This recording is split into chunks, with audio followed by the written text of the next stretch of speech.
Mesdames, Messieurs, peuple français, pour la classe politique française, de gauche comme de droite, cette oligarchie politico-affairiste pense que pour traiter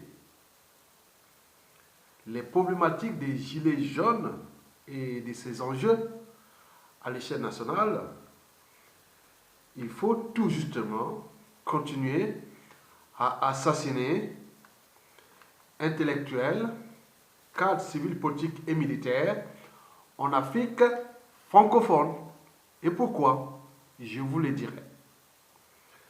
Donc, pour la classe politique française actuelle, de gauche comme de droite, qui a entraîné cette France-Afrique et cette France vers le bas, parce que vous voyez déjà la situation de la France qui essaie de se déclasser.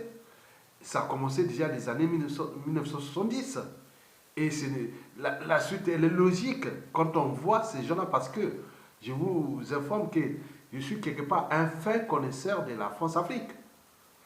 Et qui, en 2016, si le président Mokoko avait pris ses fonctions, je serais là au cœur de voir au niveau déjà de la France-Afrique la situation des gilets jaunes en France. Donc, pour cette classe politique française, d'un autre temps, traiter les problématiques ou la problématique des gilets jaunes et de ces enjeux à l'échelle nationale consiste à continuer le hold-up électoral. On est tous unis contre le hold-up électoral en Afrique francophone. Le peuple là-bas vote, mais nous, cette classe politique française, on fait l'omerta. On fait l'omerta sur ce qui se passe là-bas en Afrique. Et pourquoi? Parce qu'on parle des intérêts vitaux de la France. Donc, les hold-up électoraux. Donc, les peuples d'Afrique francophone ne servent plus à rien d'aller voter. Contrairement à l'Afrique anglophone, où il y a des alternances politiques, le dynamisme économique, tous les pays les plus avancés d'Afrique sont tous anglophones. Tout ce qui est d'Afrique francophone, tous sont tous en mort clinique, comme la France aujourd'hui. Mesdames, Messieurs, oui, traiter le problème des gilets jaunes, c'est tout simplement laisser la France voler sans scrupule, sans état d'âme, le pétrole, le gaz, les minéraux en Afrique francophone. On appelle ça les intérêts vitaux de la France. Et qui ne servent pas qu'à la France. On voit les gilets jaunes qui sont dans la rue, mais ces intérêts vitaux servent aussi à une certaine oligarchie politico-affairiste française qui ont pris la France comme compagnie d'assurance et cette France-Afrique ou ces pays francophones est comme leur terrain de jeu pour s'enrichir et placer leurs magots dans les paradis fiscaux. Et les Français ne voient que dalle. Bien sûr que cette oligarchie, ces oligarques, ils ont des communicants, ils ont des stratèges et compagnie. Qu'est-ce que ça peut faire? L'imbécile n'est pas français, mais les Français, quelque part, est imbécile. Oui, bien sûr que l'impossible n'est pas français, mais l'impossible, les Français. Oui, aux yeux de la communauté internationale, ça commence à déranger beaucoup de pays. On pense que la France fait là avec les ressources naturelles qu'elle tire de manière gratuite en Afrique francophone. On appelle ça de la concurrence déloyale. Hein? La concurrence déloyale. On parle même de rang mondial de la France artificielle parce qu'elle se rend incalquée sur ce que je vais vous dire. Mesdames, Messieurs, nous avions reçu cette information venant d'Africa 24 Info, que je vous mettrai le lien en bas de la vidéo, Africa 24 Info, l'information que nous connaissions déjà. Bon, on nous informe que un ancien ministre français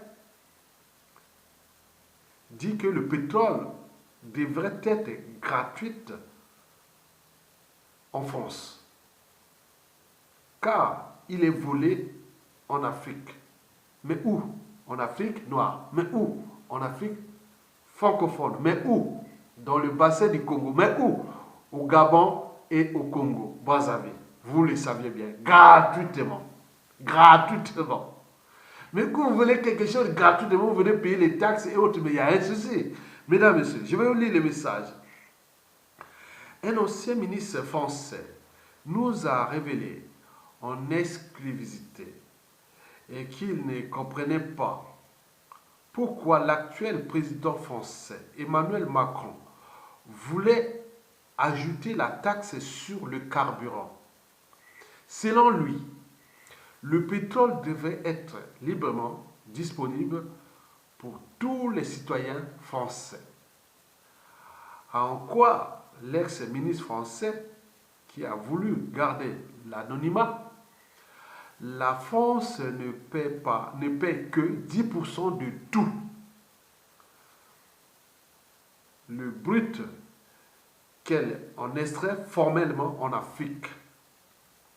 Ainsi, des millions de barils de pétrole sont extraits du sol africain sans aucune justification et transportés en France où ils sont raffinés et vendus par des stations-service à travers le pays à des prix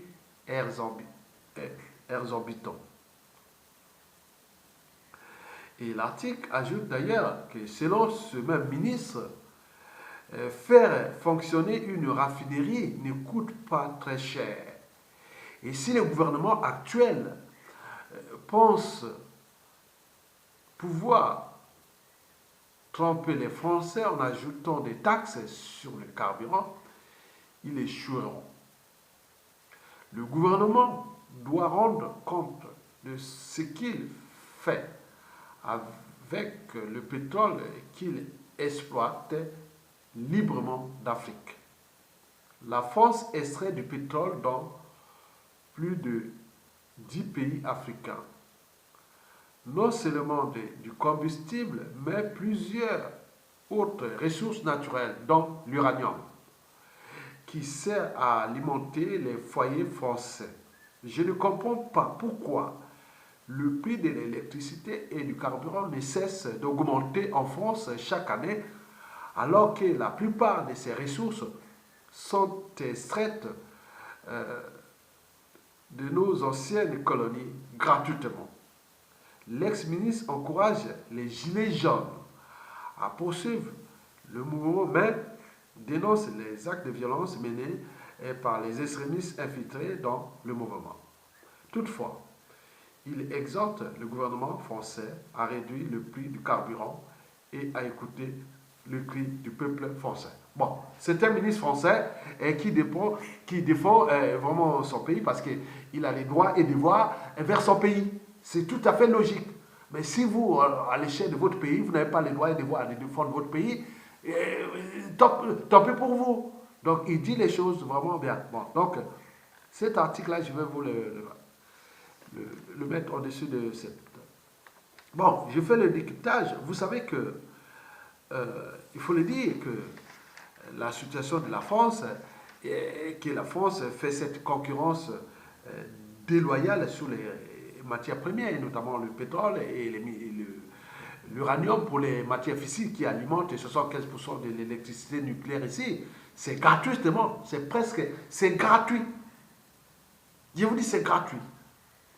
Et donc, les États-Unis, l'Occident, l'Union européenne, tout ça, ils ont fait le jeu de la France pour maintenir l'équilibre mondial et autres, et tout ce qu'il fait. Et surtout, ça se passe, c'est les peuples derniers, qui s'appellent les négros, et qu'est-ce que ça peut faire? Donc, on a fait le jeu. Mais la culture globale est passée par là. On sait maintenant bien que, bon, non seulement qu'on est la France, l'Occident et tout ça, il y a des concurrents qui sont la Chine, l'Inde, le Brésil, et oui, tous ces pays, la Turquie, tout ce monde-là, ils se bouffent entre eux, même à l'échelle européenne. Les gens savent que la France, c'est vraiment, on regarde, c'est comme quelqu'un qui se gonfle, mais on sait qu'il, voilà. Donc, il ne met pas d'effort pour maintenir son rang mondial, mais pourquoi la France, avec tous ces magos, des ressources naturelles qui prend gratuitement, est toujours à ses rangs? Donc, ça se pose problème. Donc la France est devant une situation qui va certainement emporter non seulement la grande partie de la crise politique française et cet environnement politique, parce qu'il y a des cycles de révolution, des choses comme ça, il y a eu toujours des périodes de rupture, mais là, c'est pas seulement la révolution, mais aussi le déclassement total, c'est ce que je vais vous dire. Donc, déjà à l'échelle occidentale, ça commence à déranger. On dit que c'est maintenant visible que la France fait quelque chose pour vous-même, quoi. Pour bon, s'en sortir de là, quoi. Bon, mais vous êtes là en train de faire le jeu, raconter n'importe quoi au peuple français. Cela ne va plus durer. Mesdames, Messieurs, en 2018, par exemple, au mois d'octobre, et je parle du Congo-Brazzaville, chez moi, je serais là au cœur des affaires si le président Mokoko avait pris ses fonctions. Mais il y a eu un hold-up électoral et on a emprisonné le président élu et que Sassou Nguesso cherche à l'assassiner. Mais les ordres viennent de où? Parce que le président là a été déjà conspiré par l'ambassadeur français au Congo-Brazzaville, puis un marchand d'armes et des munitions, des réseaux officieux, et tout ça, vous connaissez déjà les enjeux.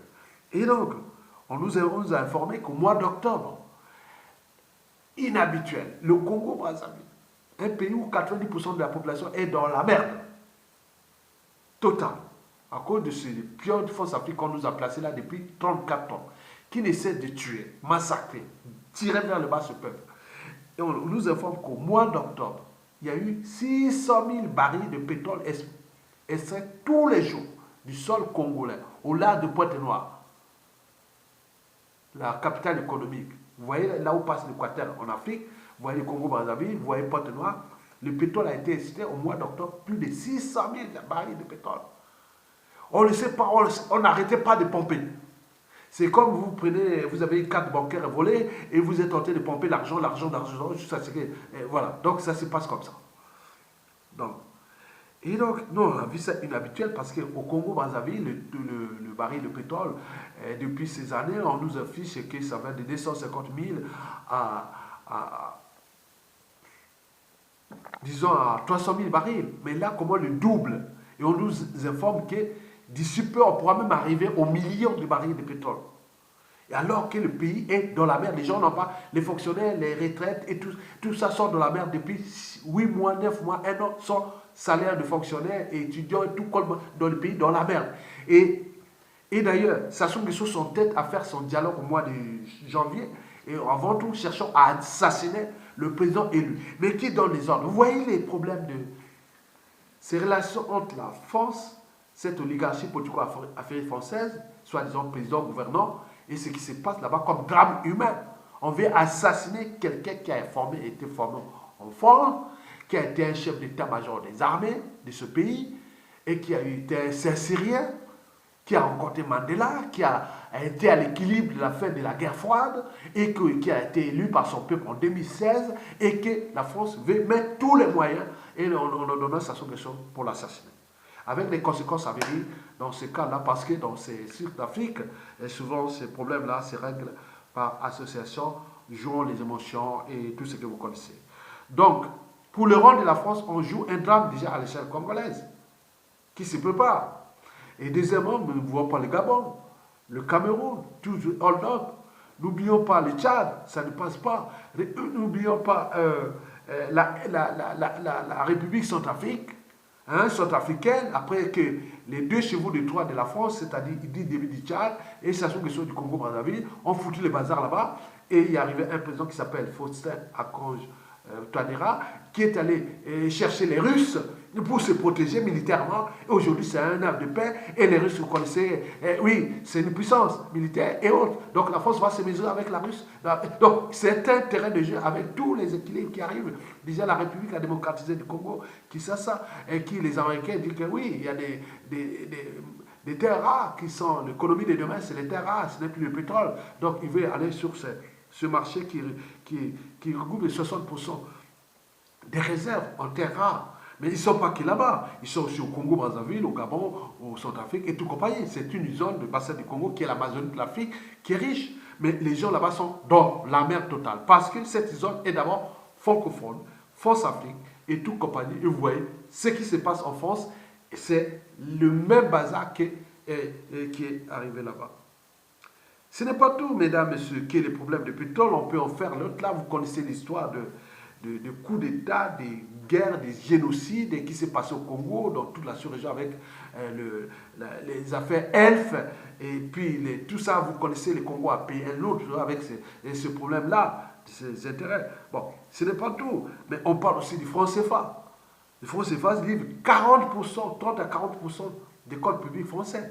Si la France continue encore à emprunter de l'argent au niveau du marché pour payer les fonctionnaires et tout ça, les comptes publics et autres, et que la dette est aujourd'hui à 90% du produit intérieur brut. Et donc, contre l'Allemagne qui n'a que 36%, il y a un problème. Donc, les francs CFA livrent à titre gratos de 400 milliards de dollars à 1000 milliards de dollars. Imaginez qu'on enlève 400 milliards de dollars à la France, du compte public annuel. Vous parlez de ISF de 4-5 milliards de dollars, et tout ça, on peut dire multiplier tout ce que vous faites comme revendication, qui vont aller jusqu'à 15 milliards de dollars. Mais c'est une goutte d'eau par rapport à ce que livrent les fonds CFA à la France gratuitement. 400 milliards minimum, dont les 2 tiers viennent du bassin du Congo de chemin. De la CEMA qui est dans la mer, il y a eu que les hold-up électoraux, les opposants emprisonnés, les assassinats et tout ça, on cherche même à assassiner les opposants ici en France et tout compagnie. Nous sommes en danger. Donc vous voyez les enjeux, mesdames et messieurs. Donc si les francs CFA, on lève les francs CFA, la France va se trouver dans la merde. On lève 400 milliards de dollars à la France. Et vous imaginez les conséquences. Déjà, la dette ne va plus emprunter. Et il faudra tout faire, même si les gilets jaunes cherchent qu'il y ait l'annulation de la dette, mais ça peut être une solution, mais je ne sais pas. Mais, bref, mais pourquoi on a annulé la dette là-bas au Congo, Brazzaville, plusieurs fois, mais on a maintenu un monstre, et que même le président ivoirien, qui s'appelle Alassane Ouattara, dit non, on peut tout annuler, emprunter et tout faire à Sassou Nguesso. Ce pays ne décollera pas, parce que la France a fait leur force pour maintenir son rang à placer que des mauvais, des incompétents, des médiocres et autres. Donc toutes les intelligences se soient déclassées. Restez là-bas tranquille en Occident ou ailleurs, mais vous ne partez pas dans votre pays parce que nous avions pour les intérêts vitaux de la France à maintenir, puisque ça se passe en Afrique francophone. Alors là, tous les Africains francophones migrent vers les pays anglophones, que ce soit d'Afrique ou du monde. Et ça devient un problème. Et tout ça, c'est toujours cette France qui est là, qui est aujourd'hui dans la rue, qui manifeste. Et nous voyons les conséquences. Donc, trouver les 400 milliards à 1000 milliards qui vont certainement être amputés du compte public français, mais vous risquez, comme l'avait dit l'ex-ministre de l'économie et des finances de François Hollande, et si vous voulez, vous, Africains francophones, si vous sortez du franc CFA, nous, on va vous apporter du terrorisme. Oui, il est déjà là, le terrorisme. Déjà, les hold-up électoraux, c'est du terrorisme. Et pourquoi RAM, c'est du terrorisme. Et tout ce qui se passe, c'est du terrorisme que la France utilise. Perturber mais les bases militaires, tout ça, c'est du terrorisme. On n'a pas cherché ça. L'Afrique est là depuis des millions d'années. Si c'était que l'Afrique était là, les gens pouvaient sortir de là-bas et courir vers l'Europe. Ça se serait traverser la Méditerranée depuis la nuit des temps.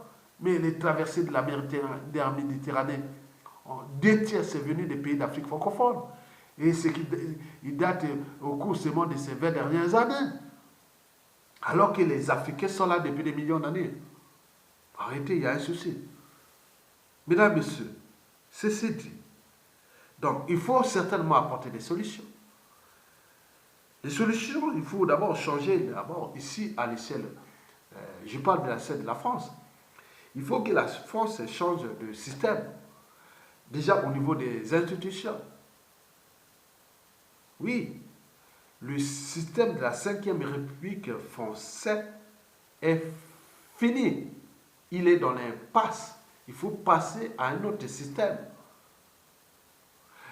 En France, il n'y a pas le système comme américain avec les amendements et autres. Mais on peut faire les articles ajoutés, mais le système est là. Il y a des articles intangibles, il y a des trucs comme ça. Donc, il faut passer à un autre mode de fonctionnement.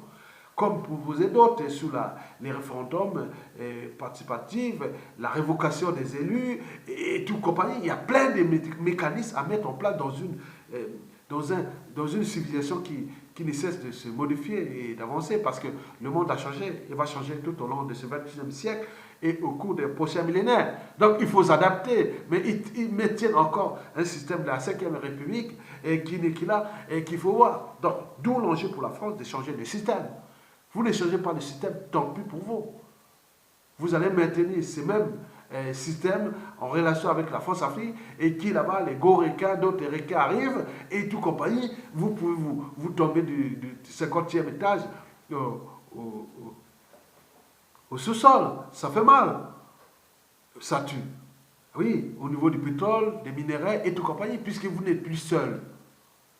Vous avez un monde de requins partout. Et toute l'Afrique noire francophone est en méfiance et en défiance. Oui, c'est méfie des Français, de ces politiques français. Ils évitent les politiciens français et tout compagnie. Donc vous voyez les impacts au niveau du franc CFA, puis des minéraux et tout compagnie, ce que je vous ai précité. Et que certains même avaient déjà raison. Les présidents français ont dit non, s'ils sont au sort de cette... On quitte cette France, l'Afrique francophone, et oui, nous on va passer jusqu'au 24e rang mondial. Vous savez, déjà les gens sont de la rue. C'est les impacts, on ne dit pas la vérité. Tous ces gens ne disent pas la vérité. Même les grands penseurs intellectuels français ne disent pas la vérité sur ces rapports avec la France-Afrique.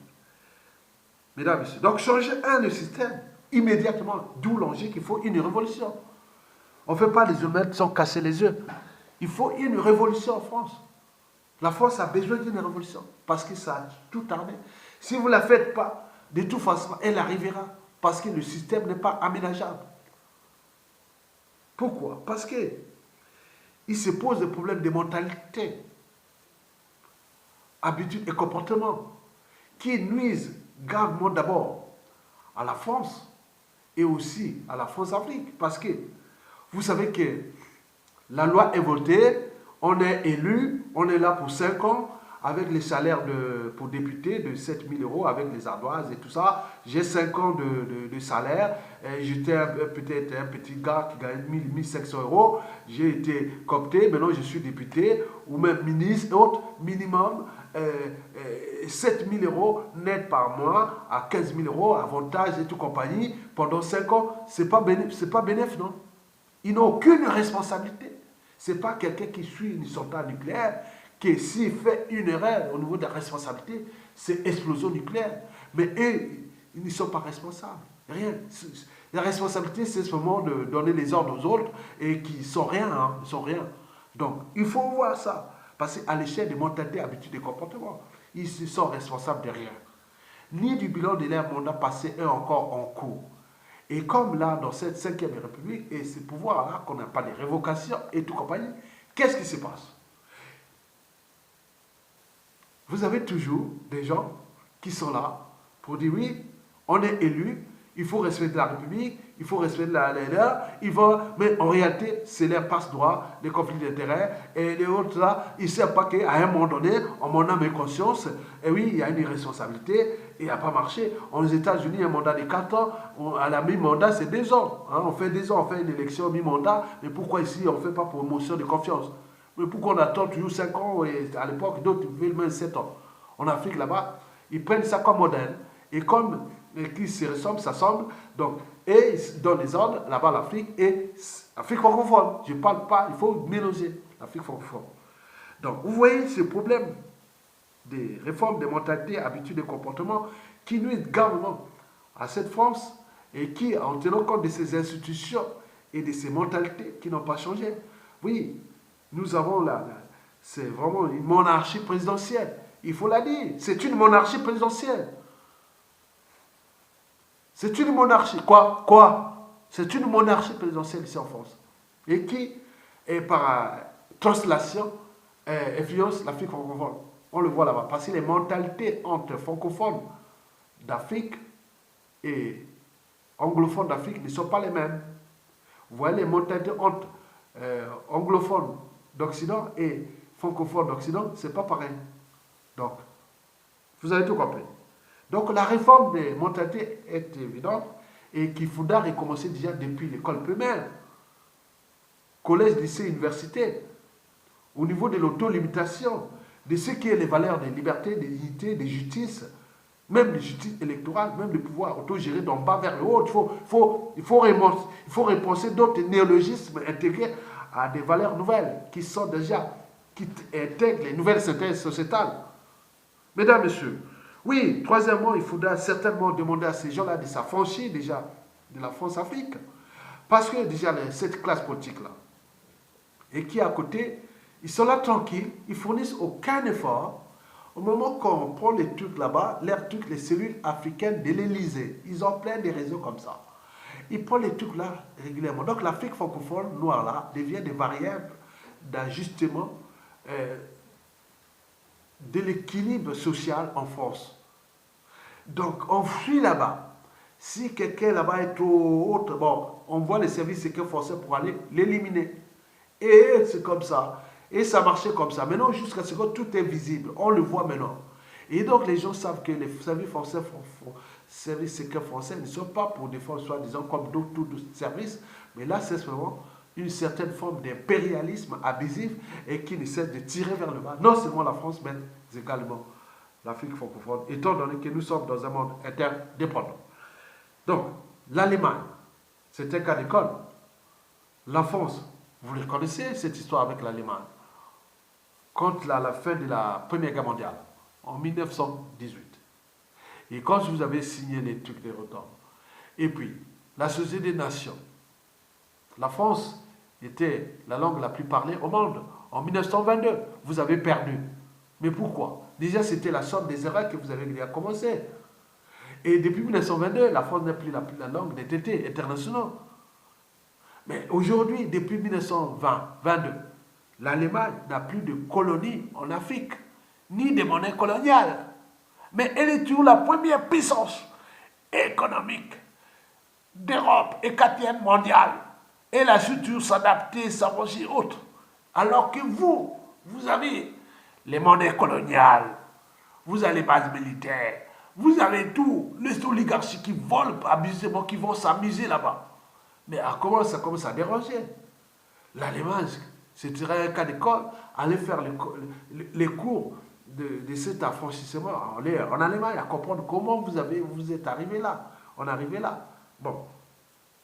Deuxièmement, la Grande-Bretagne.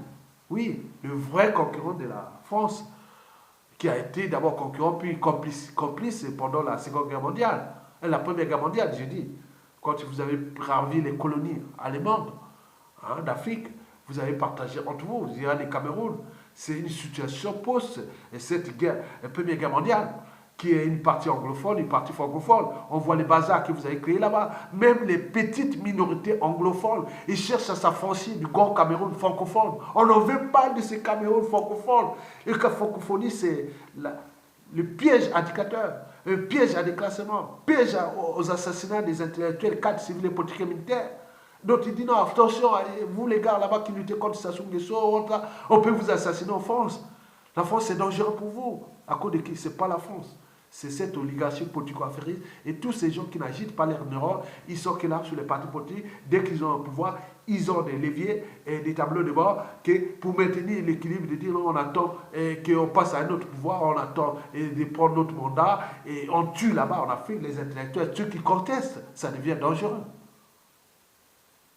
Mesdames, Messieurs, la Grande-Bretagne, depuis sa décolonisation, et les Français essaient de dire que les pays colonisateurs ont mal préparé la décolonisation. Non, jamais. L'Angleterre a laissé libre cours à ses ex-colonies. Ils se sont débrouillés. Et c'est là où il y a plus de dynamisme, où il y a plus d'alternance politique, où il y a plus de respect de certaines règles qui sont des fondamentaux, des règles économiques. On veut faire du business tranquillement en Afrique anglophone. Les 10 pays les plus avancés d'Afrique sont tous anglophones. Et on peut même ajouter sur 15e. Donc, vous voyez ça, alors que l'Afrique francophone, c'est l'espace qui est plus riche au niveau des ressources. Déjà, le bassin du Congo, l'Amazonie de l'Afrique, regroupe presque 90% des pays francophones. Et c'est dans cet espace francophone qui est le plus riche. l'Amazonie d'Afrique, et qui il se retrouve dans la merde, toujours. C'est comme dans toute organisation, qu'elle soit État, entreprise ou association. Quand il y a un dysfonctionnement, c'est que celui qui a la tête qui en est responsable. Le poisson pourrit toujours par la tête. Donc, qui a la tête de cette organisation France-Afrique? C'est toujours la France. Et qui a la tête de la France? C'est cette oligarchie politico-affairiste. Et qui a la tête de cette oligarchie politico-affairiste? C'est des gens qui ont les mentalités d'un autre temps. Et donc, vous voyez les toutes là. Donc, c'est le monde de causes et des conséquences. Mesdames, Messieurs, pour terminer, je pense que la France court des grands risques parce que le monde a changé. Il va changer tout au long du XXIe siècle. Si les Gilets jaunes et tout ce monde ne prennent pas leurs responsabilités, de faire une révolution maintenant, attendez, non. Ils vont fuir ces gens-là. Et vous allez appliquer le programme déjà, réformer ces institutions nouvelles. Et puis, mettre le paquet sur la réforme de vos mentalités, habitudes et comportements politiques en relation avec la France-Afrique et la France.